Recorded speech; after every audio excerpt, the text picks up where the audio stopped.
var mikið dýrðir í Stokkólmi hinn 10. desember 1955 þegar Halldór Kiljan Laxness tók við bókmenntaverðlaunum Nóbels úr hendi Gústavs Adolfs Svíakonungs. Það nú margt að fara að gerast í Þýskalandi og við erum nýbúin að gera samning 15 bækur hans sem eiga að koma út á þessu ári. Og það eru þessar bækur hérna. Það er Vefarinn, það er Kristnihaldið, Brekkukotsannál, Salka Valka, Heimsljós, Innarsveitakróninga, Sjálfstætt fólk og Íslandsklukkan. Síðan fótatak manna sem birtist í þáttum.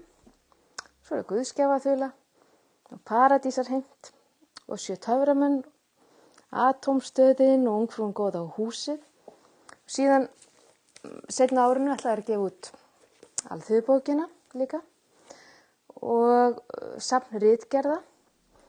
Svo ætlaði að endurútgefa þessa bók sem Halldór Guðmundsson skrifaði Laxness með ljósmyndum eftir Gerhard Steidl sem er útgefandi Halldórs í Þýskalandi.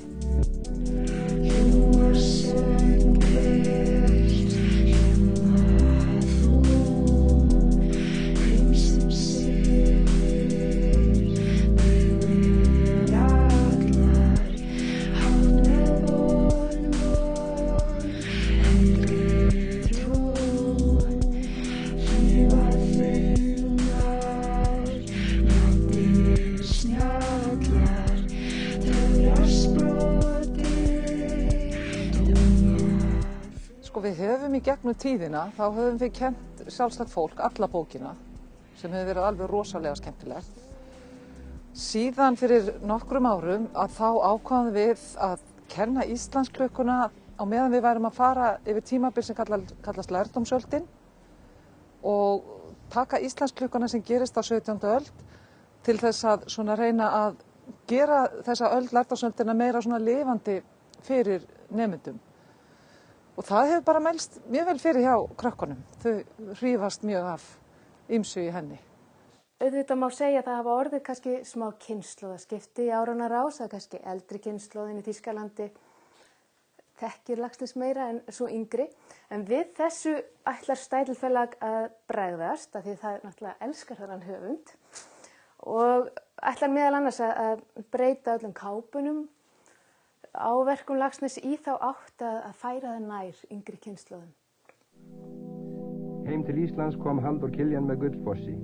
Það var fagur vetrardagur og bjart yfir landinu.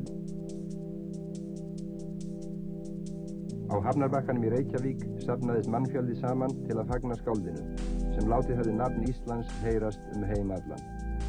Í sömu andránni verður mér hugsað til þeirrar fjölskyldu eitthvað kringum 150.000 manna stórrar, hinnar bókelsku þjóðar Íslands, sem hefur haft á mér vakandi auga frá því ég fór fyrst að standa í fæturna sem rithöfundur, gagnrýnt mig eða talið mig kjark á víxl.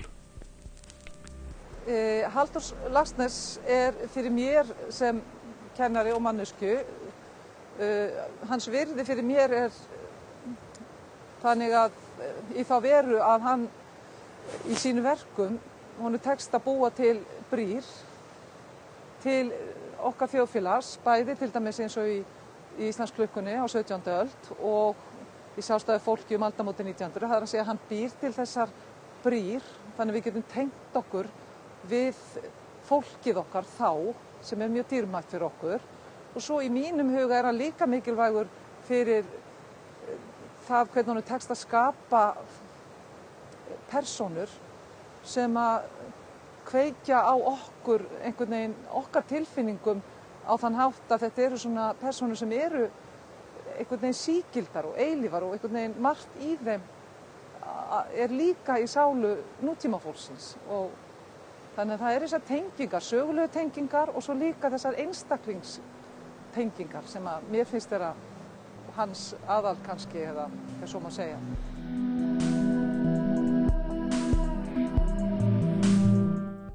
Halldór Kiljan hefur víða farið Ísland til að kynnast landi og þjóð og heyja sér efni og áhrif til úrvinnslu í bókum sínum. Minn uppáhalds Laxness er síbreytilegur, hann er síkvikur eins og sögurnar hans og það fer í raun og veru bara eftir árstíðum, það fer eftir skapinu sem ég er í. Stundum er það salka valka, stundum er það sjálfsagt fólk. En það hefur í raun og veru engin bóka hans haft rosalega áhrif á mig og Vefarinn miklu frá Kasmír. Og mér fannst hún svo spennandi að ég varð að lesa hana hratt. Og ég man að ég hugsaði að ég má ekki lesa hana of hratt af því að ég má ekki gleyma og það má ekkert fara fram hjá mér.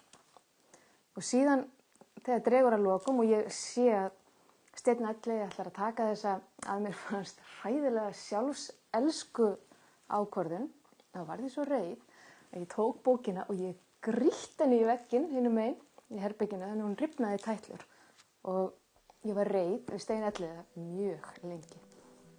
Eftirlætist persónan mín úr bókum Halldórs hefur yfirleitt í raun og veru alla tíð verið Jón Hreggviðsson og mér fannst hann í raun og veru alltaf vera holdtekja íslensku þjóðarinnar. Hann var svo æðrulaus, hann þoldi engan aumingjaskap og sama hvað gekk á í lífi hans, ranglændi eða réttlæti, hélt hann alltaf haus hvað Pontus Rímur eldri og glotti við tönn. Ég verð að viðurkenna sko að eftir hrun, þá er ég ekki alveg viss að sé holdtekja íslensku þjóðarinnar, en hann er samt eftirlætis persóna mín úr verkum Laxness og ég í raun og veru má segja sko margar persónur úr verkum Laxness sem eru tákmyndir þjóðarinnar.